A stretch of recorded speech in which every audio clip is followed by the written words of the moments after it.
हरियाणा की हर अपडेट के लिए बेल आइकन दबाएं और सब्सक्राइब करें STV हरियाणा न्यूज।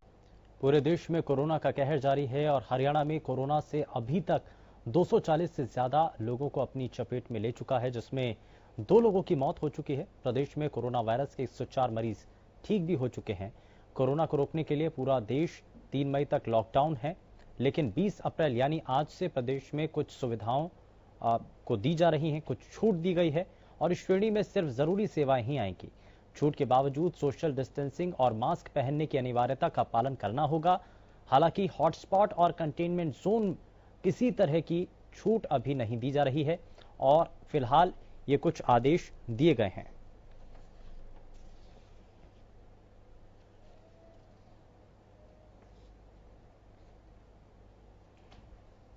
तो हालांकि आयुष सहित सभी स्वास्थ्य सेवाएं और स्वास्थ्य सेवाओं की श्रेणी में आने वाली अधिकृत निजी प्रतिष्ठान, कृषि और बागवानी से जुड़ी गतिविधियां, उनको कुछ हद तक राहत दी गई है। खेती के कार्य, कृषि उत्पादों की खरीद में जो एजेंसियां लगी हैं उनको इस बीच राहत दी गई है।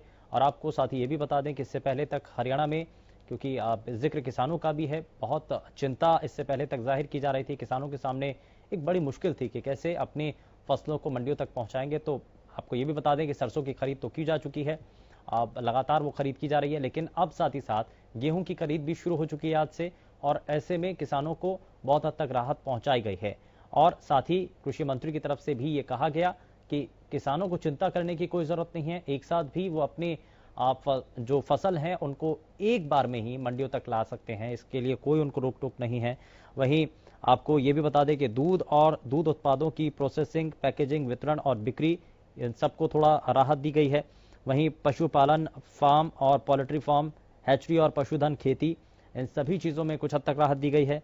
वहीं आपको ये भी बता दें कि 50% कर्मचारियों के साथ चाय, कॉफ़ी और बाकी बागानों में काम करने के लिए छूट दी गई है।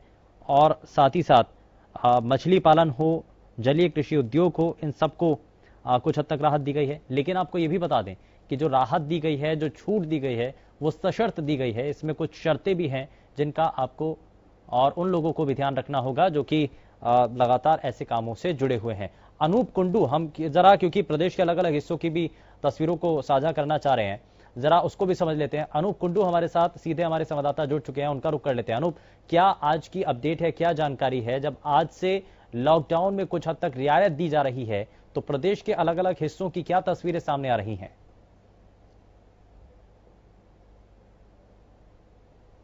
प्रकार से लोगों को इंतजार था कि 20 अप्रैल यानी कि आज से कुछ ढील दी जाएगी, उसको लेकर के सरकार ने कुछ ढील दे दी है।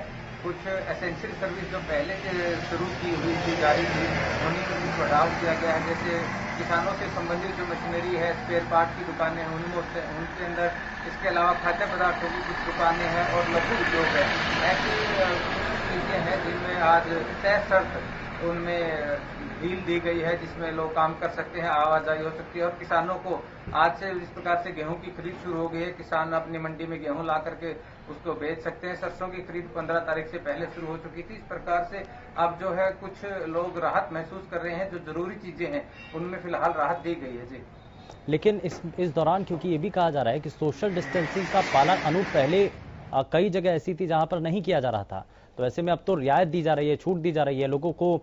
ये कहा जा रहा है कि आप अपने ज़रूरी कामों को कर सकते हैं, खास करके खेती से जुड़े हुए लोगों को, किसानों को। तो सोशल डिस्टेंसिंग का पालन कैसे हो और क्या इन निर्देशों का पालन कैसे करवाया जाएगा जब वो बाहर जाएंगे, काम करेंगे? इन चीज़ों को लेकर भी कोई गाइडलाइन सामने है?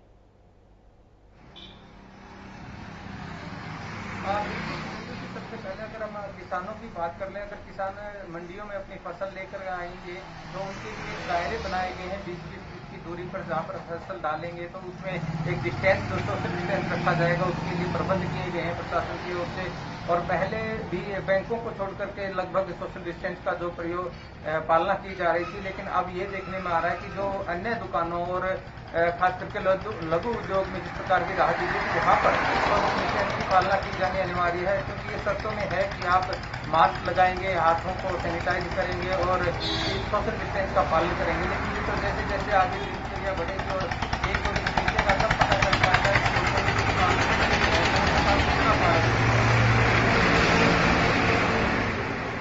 चलिए, बहुत शुक्रिया अनूप इस जानकारी के लिए। जरा प्रदेश के बाकी हिस्सों का भी रुख कर लेते हैं। फरीदाबाद का रुख कर रहे हैं राजा पटेल, हमारे संवाददाता हमारे साथ सीधे जुड़ चुके हैं। जरा उनका रुख कर लेते हैं। फरीदाबाद के अंदर क्या तैयारियां, क्या तस्वीरें देखने को मिल रही हैं राजा? अब क्योंकि कुछ सशर्त रियायत दी जा रही है, लेकिन जो हॉटस्पॉट जोन है, अभी भी जो रेड जोन के अंदर इलाके हैं, 4 जिले हरियाणा का, उसमें सबसे ज्यादा जिक्र किया जा रहा है। गुरुग्राम को किसी भी रूप में राहत नहीं है। फरीदाबाद, पलवल और ऐसे ही जगहों पर क्या अभी गतिविधियां कुछ शुरू की गई हैं या फिर अभी भी पहले की तरह ही है, सब कुछ लॉकडाउन?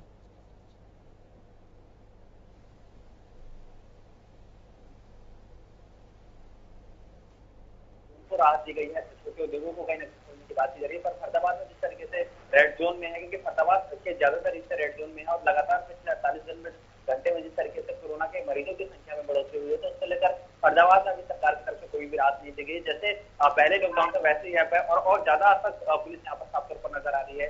सुबह मैं आपको बता दूं कि सुबह से ही लगातार पुलिस लगातार गश्त करी और जो भी बेवजह लोग हैं बेवजह घर से बाहर निकल रहे हैं, कहीं ना कहीं उन पर पुलिस साफ तौर पर सख्ती अपना रही है, सख्ती से कार्रवाई कर रहे हैं। वहीं कुछ एक्स्ट्रा दुक्का जो कंपनी है जिनको पुलिस उनको भी कहीं ना कहीं बंद करवा दिया गया, क्योंकि फरीदाबाद में पिछले 48 घंटे में जिस तरीके से मामले सामने आए कोरोना को लेकर, प्रशासन काफी अलर्ट पर, स्वास्थ्य विभाग भी अलर्ट पर है। पर लोगों की बात करें तो लोग भी कहीं ना कहीं लॉकडाउन का जिस तरीके से उल्लंघन कर रहे थे, उस पर भी पुलिस सख्ती से निपटती हुई नजर आ रही है। जिससे लेकिन जो ये कहा जा रहा था, लगातार ये खबरें चल रही थी कि 20 तारीख के बाद कुछ हद तक रियायत दी जाएगी और कई इलाकों में दी भी गई है, तो ऐसे में क्या फरीदाबाद और जो रेड जोन इलाके हैं वहां से भी लोग सामने आ रहे हैं इस जानकारी के साथ कि उनको भी रियायत मिली होगी, तो वो सामने आ रहे हैं?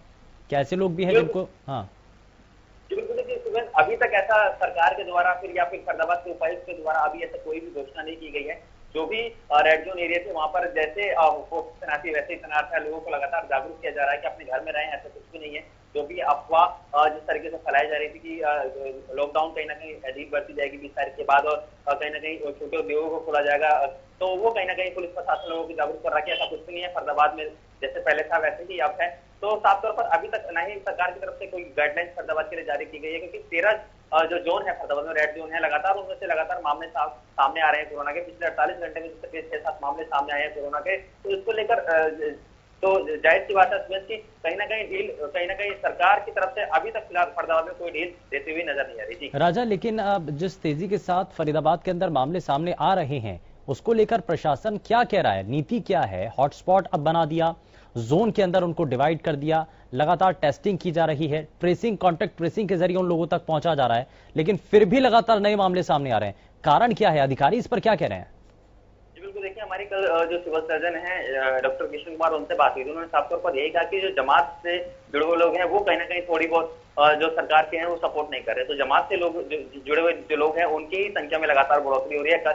परसों जिस तरीके से जमात से जुड़े हुए 6 लोगों को कोरोना पॉजिटिव आया, तो साफ तौर पर वो यही कह रहे हैं, लोगों से अपील कर रहे हैं साफ तौर पर। और जिस तरीके से आपने बताया कि डोर टू डोर कैंपेन भी फरीदाबाद में चलाया जा रहा है, लोगों को लगातार जागरूक किया जा रहा है, स्वास्थ्य घर घर जाकर सैंपल ले रहे हैं, उसके बावजूद भी किस तरीके से कोरोना मरीज सामने आ रहे हैं, ये एक चिंता का विषय है। क्योंकि तमाम जो स्वास्थ्य विभाग के अधिकारियों की बात करें या फिर प्रशासनिक अधिकारियों की बात करें, लोगों को जागरूक कर रहे हैं, लोगों के घर तक भी पहुंच रहे हैं, पर जिस तरीके से जो मरीजों की संख्या में लगातार बढ़ोतरी हो रही है, ये एक चिंता का विषय है। बिल्कुल, ये एक चिंता का कारण भी है और यही एक मुश्किल भी है प्रशासन के सामने कि कैसे इन बढ़ते मामलों को रोका जा सके, कम किया जा सके। खैर, बहुत शुक्रिया राजा इस पर जानकारी के लिए। लेकिन लगातार अपने सभी दर्शकों से हम अपील कर रहे हैं कि आप अपने घरों में रहें, सुरक्षित रहें और यहाँ